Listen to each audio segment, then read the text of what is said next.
The sound of familiar laughter drifting from my bedroom window stopped me in my tracks. I had come home early from my construction management job, hoping to surprise Maggie with dinner plans. Instead, I found myself frozen on our front porch, keys halfway to the lock. Before we dive deeper into this story, I have one small request. Please subscribe, drop a like, comment, and hit that hype button to boost this channel so more people can discover these incredible Reddit stories. That wasn't just any laughter. That was Maggie's laugh, the one she reserved for moments of pure joy, the one I hadn't heard directed at me in months. I pushed open the front door as quietly as possible, my work boots silent on the hardwood floors we had installed together 3 years ago.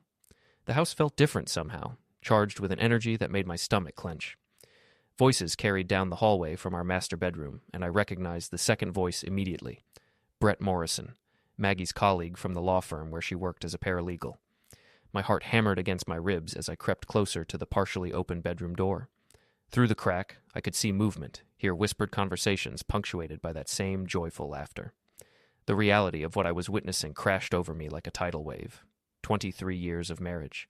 23 years of building a life together, raising our sons Jimmy and Sid, creating what I thought was an unbreakable bond. All of it crumbling in the space of a few seconds. I pushed the door open wider. Maggie's face went white as she saw me standing there. Brett scrambled for his clothes, his face flushed with panic and embarrassment. The scene was so cliché it would have been laughable if it weren't destroying my entire world. "John," Maggie whispered, clutching the bedsheet to her chest. "You're home early." The understatement of the century. I stood there for what felt like an eternity, taking in every detail of the scene, the scattered clothes on the floor, the guilty expressions, the way Brett couldn't meet my eyes. "Get out," I said to Brett, my voice surprisingly calm. "Get your clothes and get out of my house." Brett fumbled with his shirt, his hands shaking. "John, I can explain." "No explanation needed," I interrupted. "Just leave." As Brett dressed hastily and hurried past me, I kept my eyes fixed on Maggie. She sat there, tears beginning to stream down her face, looking smaller than I had ever seen her. "How long?" I asked. She shook her head. "John, please let me explain." "How long, Maggie?" 6 months, she whispered. 6 months. Half a year of lies, of coming home to kisses that meant nothing, of sharing a bed with someone who was sharing herself with another man. The betrayal cut deeper than any physical pain I had ever experienced. I turned and walked out of the room, out of the house, and into my pickup truck. My hands shook as I started the engine, and I sat there for several minutes before I could trust myself to drive. My phone buzzed with a text from Maggie. "Please come back. We need to talk." I turned off the phone and drove away from the house we had called home for 15 years. The Riverside Motel wasn't much to look at, but it was clean and anonymous. I paid for a week in advance, using cash from my wallet, and sat on the edge of the bed staring at the wall. The events of the afternoon played on repeat in my mind like a broken record. My phone had been buzzing constantly since I turned it back on. 17 missed calls from Maggie, 12 text messages begging me to come home and talk. I scrolled through them without reading most of them, then turned the phone off again. I needed to think. I needed to process what had happened and figure out what came next. The memories came flooding back, our college years when we first met, the early days of our marriage when everything seemed perfect. Maggie had always been the outgoing one, the social butterfly who could charm anyone at a party. I was the steady one, the reliable one who provided stability while she brought excitement to our relationship, but there had been signs, hadn't there? Times when she would come home late from work functions, when she would be secretive about her phone, when she seemed distant and distracted. I had attributed it to stress from her job, never imagining the truth. A knock at my motel room door interrupted my thoughts. I opened it to find my best friend Bob standing there with a 6-pack of beer and a concerned expression.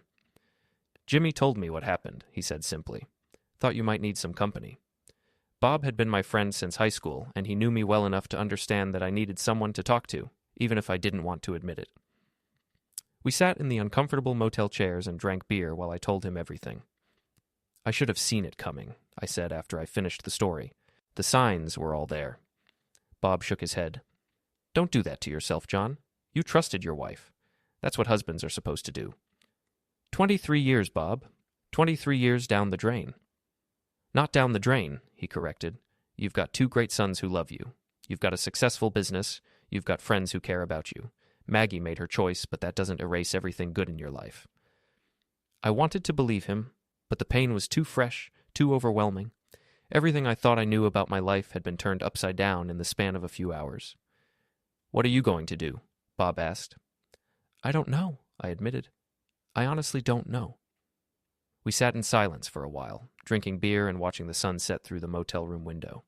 Finally, Bob stood up to leave. Whatever you decide, I've got your back, he said. But don't make any permanent decisions while you're this angry. Give yourself some time to think it through. After he left, I lay on the motel bed staring at the ceiling. My phone buzzed again with another message from Maggie, but I didn't look at it. I wasn't ready to face her yet. I wasn't sure I would ever be ready. Sleep eluded me that first night. Every time I closed my eyes, I saw Maggie's face when she realized I had caught her. The guilt, the panic, the desperate attempt to explain away the unexplainable. By morning, I felt hollow, like someone had scooped out my insides and left only an empty shell. I drove to the office early, hoping that work might provide some distraction from the chaos in my personal life. As the owner of Morrison Construction, ironically sharing a name with Maggie's lover, I had built a reputation for reliability and quality workmanship. My crew depended on me to keep projects moving smoothly, and I couldn't let my personal problems affect their livelihoods. But concentration proved impossible. I found myself staring at blueprints without seeing them, listening to conversations without hearing them. My foreman, Pete, finally pulled me aside around noon. "Boss, you look like hell," he said bluntly. "Everything okay at home?" Pete had worked for me for 8 years, and we had developed a friendship beyond the typical employer-employee relationship.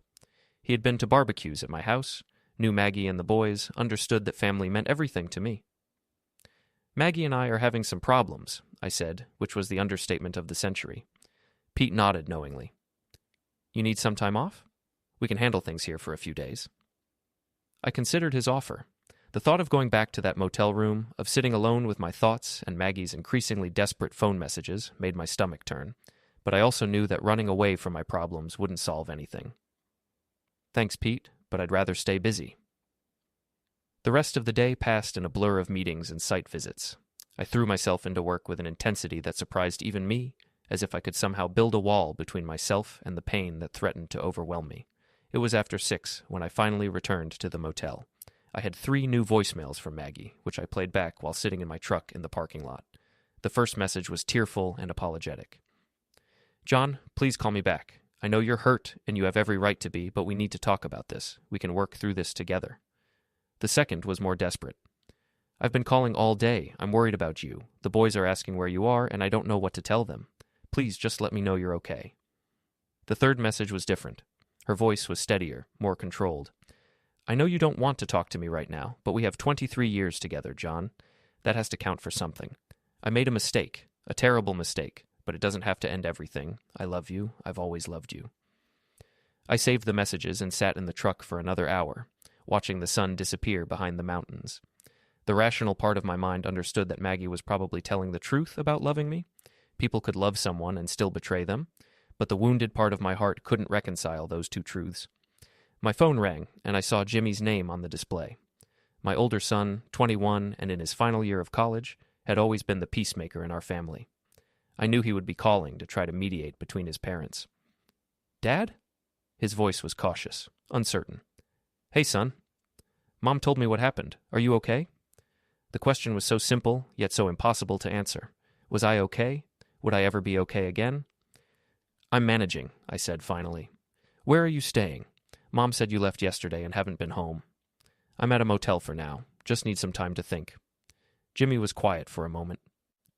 "Dad, I don't know what to say. I never thought... Mom and Brett seemed like just friends when I met him at the office party last year." Last year. The timeline of Maggie's betrayal was becoming clearer, and it hurt more than I had expected. She had been planning this, or at least open to it, for much longer than 6 months.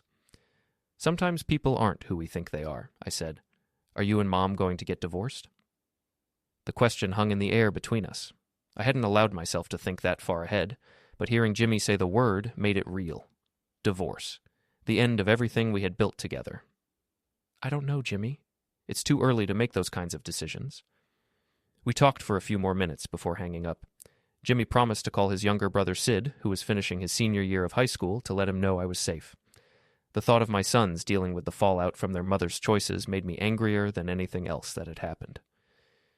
3 days passed before I finally decided to go home. I couldn't hide in the motel forever, and there were practical matters that needed to be addressed. I also knew that Maggie deserved the chance to explain herself, even though I wasn't sure any explanation would be sufficient. I arrived at the house in the early evening when I knew Sid would be home from school. I wanted to see my son, to reassure him that whatever happened between his mother and me, he would always be my priority. Maggie was waiting for me in the living room, looking like she hadn't slept in days. Her usually perfect hair was disheveled, her eyes were red from crying, and she was wearing one of my old college sweatshirts, a detail that struck me as manipulative, though I couldn't be sure if it was intentional. "Thank you for coming home," she said softly. "This isn't about you," I replied. "I wanted to see Sid." She flinched at the coldness in my voice, but didn't argue. Sid appeared at the top of the stairs, and I could see the relief on his face when he saw me. "Dad!" He bounded down the stairs and hugged me tightly. At 17, he was nearly as tall as me, but in that moment he seemed like the little boy who used to fall asleep in my lap while we watched baseball games. "Hey, buddy, how are you holding up?" "I'm okay," he said, though his eyes suggested otherwise. "Are you moving back home?" I glanced at Maggie, who was watching us with desperate hope in her eyes. "We're still figuring things out." Sid nodded, trying to appear mature and understanding, but I could see the fear beneath his composed exterior. His world was falling apart just as much as mine was, and he was trying to be strong for both his parents. After Sid went upstairs to finish his homework, Maggie and I sat in the kitchen where we had shared thousands of meals and conversations over the years. The familiarity of the setting made the situation even more surreal. "I ended it," she said without preamble. "The day you found us, I told Brett it was over." "Because you got caught," I pointed out. "No," she said firmly. "Because I realized what I was throwing away. John, I know how this looks, but it wasn't about not loving you. It was about feeling invisible, feeling like we had become roommates instead of husband and wife."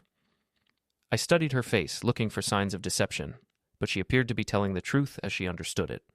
That didn't make it hurt any less.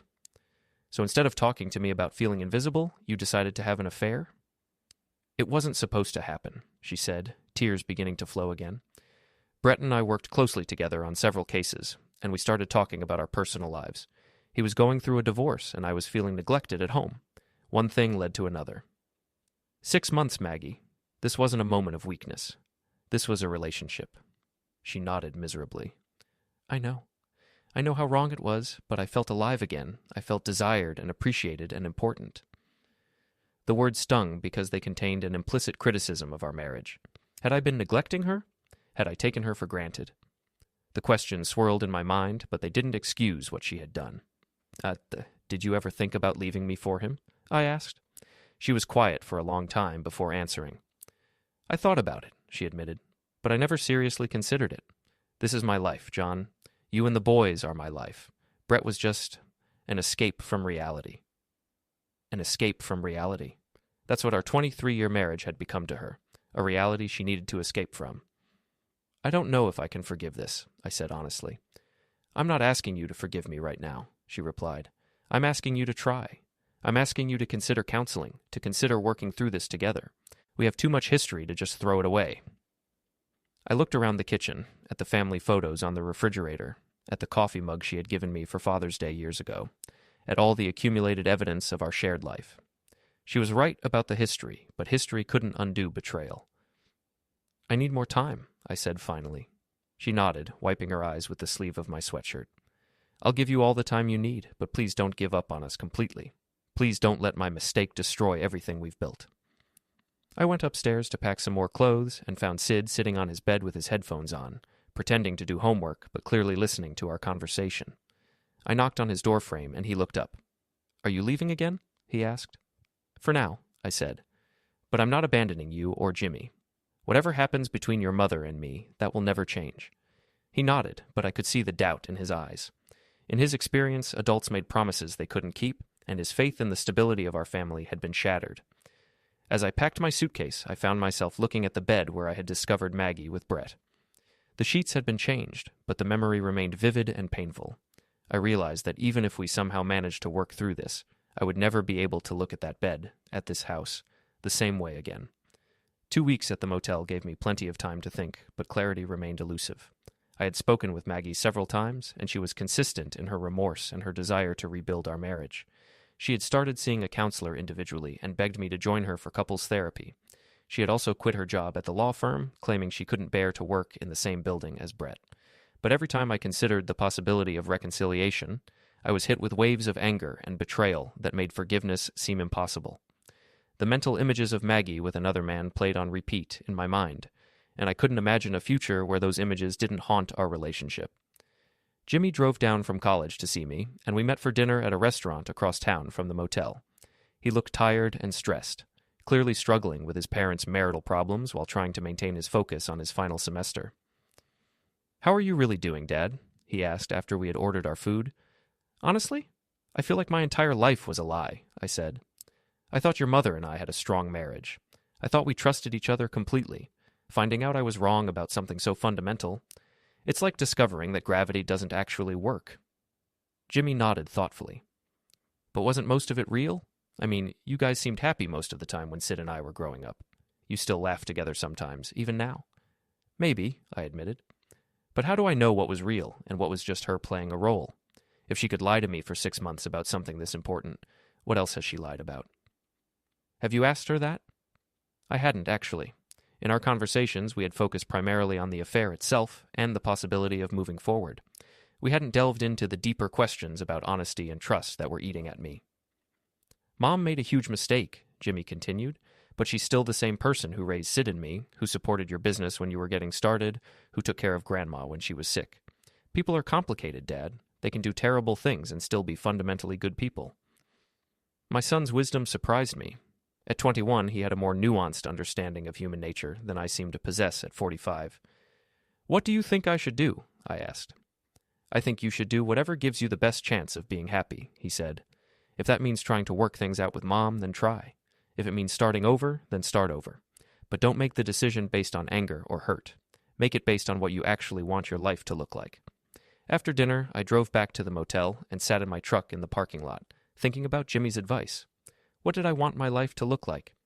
For 23 years, I had wanted it to look exactly like it had: a stable marriage, successful business, close relationship with my sons. But that life had been built on a foundation of trust that was now cracked, possibly beyond repair. I called Bob and asked him to meet me for a drink. We went to a bar on the other side of town, where I was unlikely to run into anyone I knew. "I'm thinking about filing for divorce," I told him after we had settled into a corner booth. Bob wasn't surprised. "What's changed your mind?" "I don't think I can get past this," I said. "Every time I try to imagine forgiving her and moving on, I just get angry all over again. And I keep wondering what else she's lied about, what other secrets she's keeping."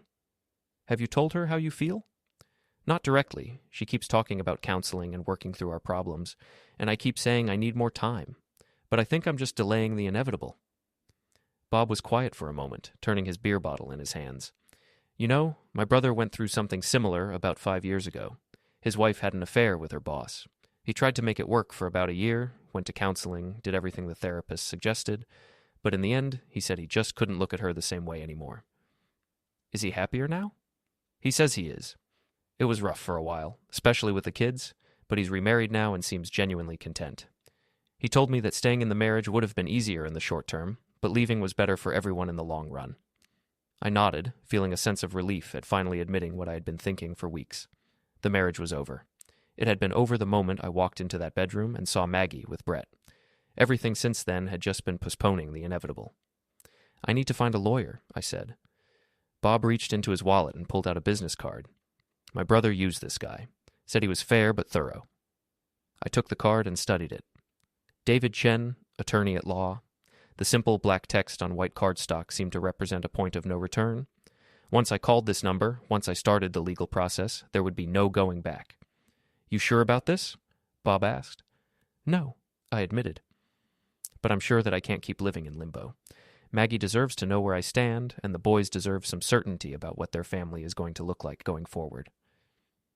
We finished our drinks in relative silence, both of us understanding the gravity of the decision I was making.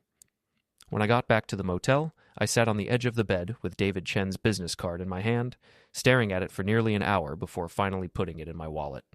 Tomorrow, I would call. Tomorrow, I would begin the process of ending my marriage and starting over at 45 years old. The thought was terrifying and liberating in equal measure.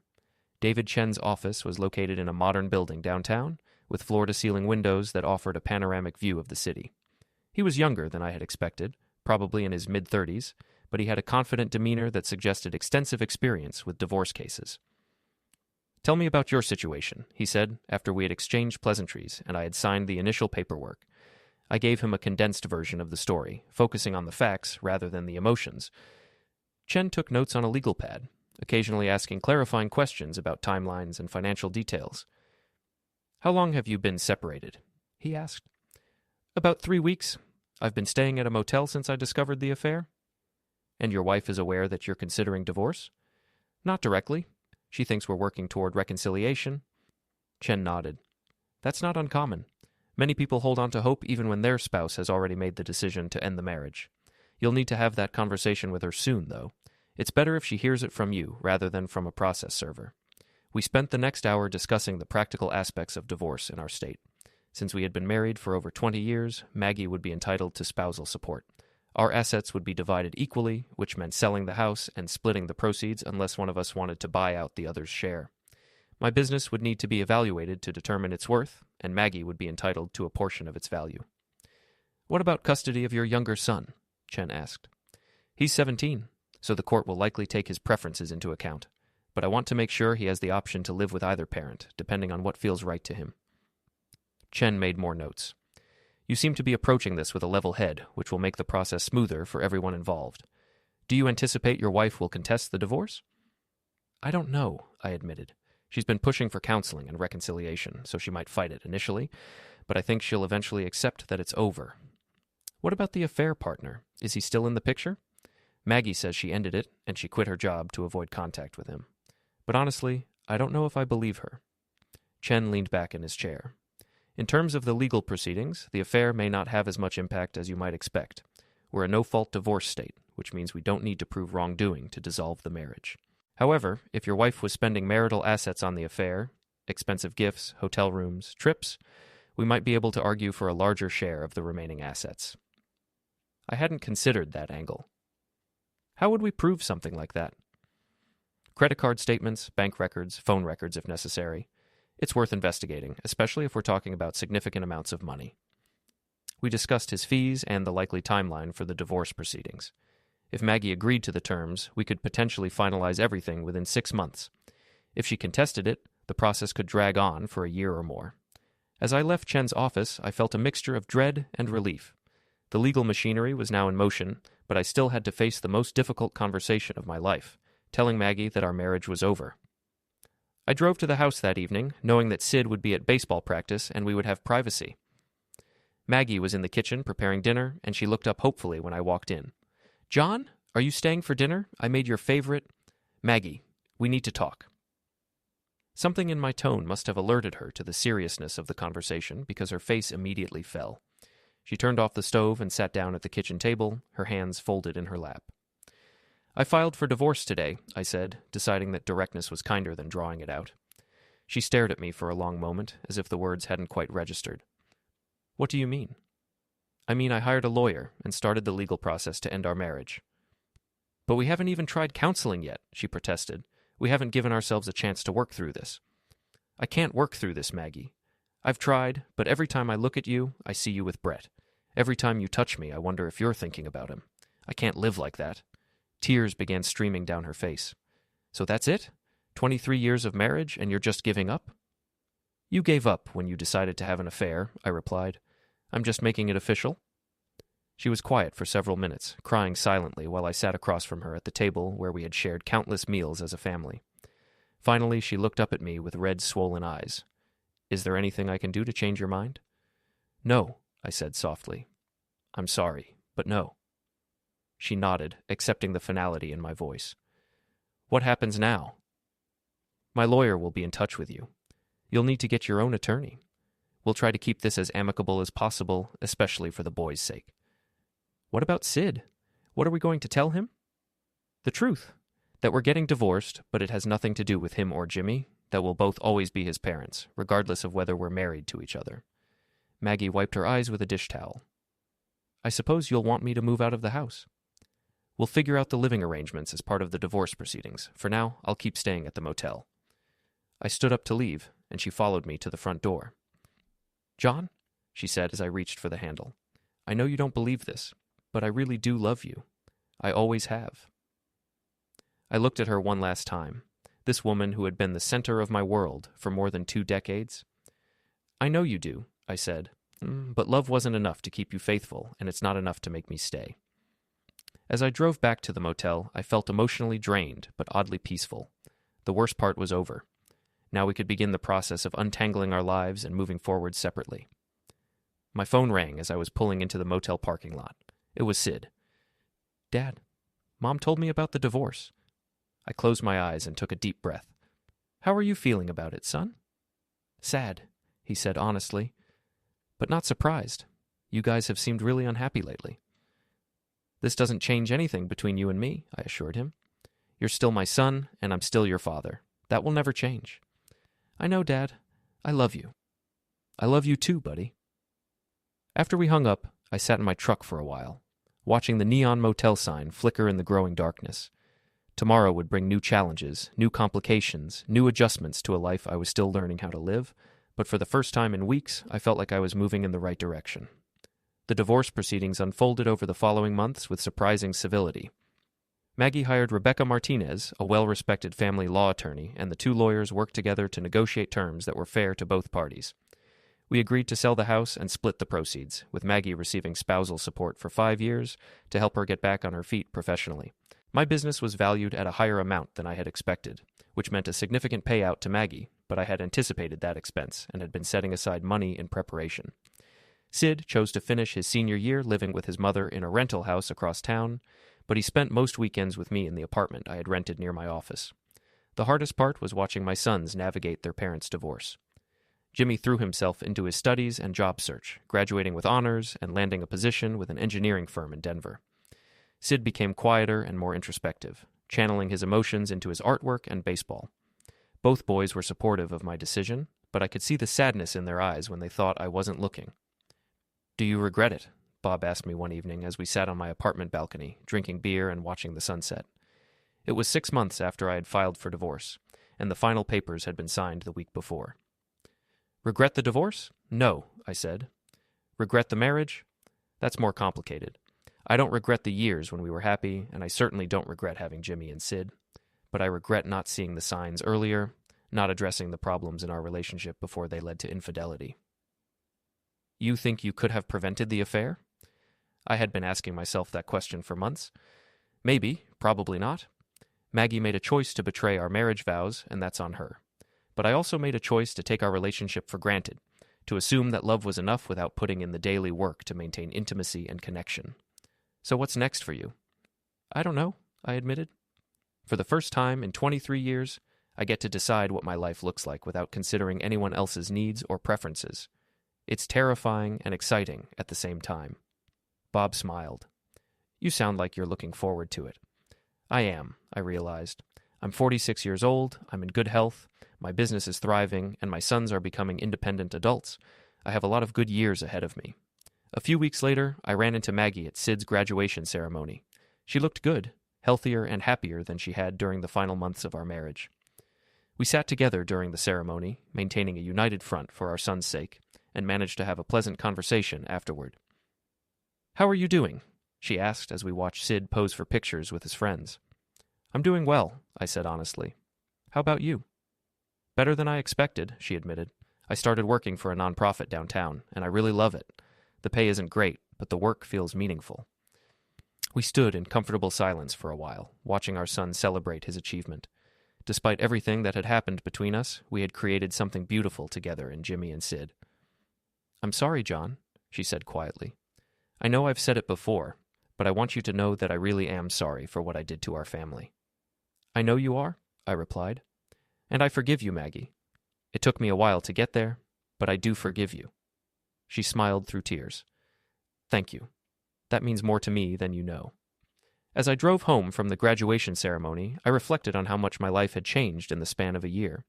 The anger and betrayal that had consumed me in those first few months after discovering the affair had gradually given way to acceptance and even gratitude.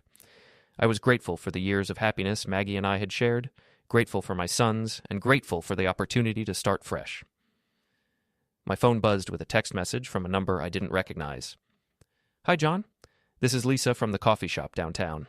Bob gave me your number and said you might be interested in having dinner sometime. No pressure, but I'd love to get to know you better. I smiled as I read the message. Lisa was the owner of a small cafe where I had been getting my morning coffee for the past few months. She was attractive, intelligent, and had always been friendly during our brief interactions. The thought of dating again was both thrilling and nerve-wracking. I typed back, "Hi, Lisa. I'd love to have dinner with you. When works best for your schedule?" As I sent the message, I realized that I was truly ready to move forward with my life. The chapter with Maggie was closed, but the book was far from finished.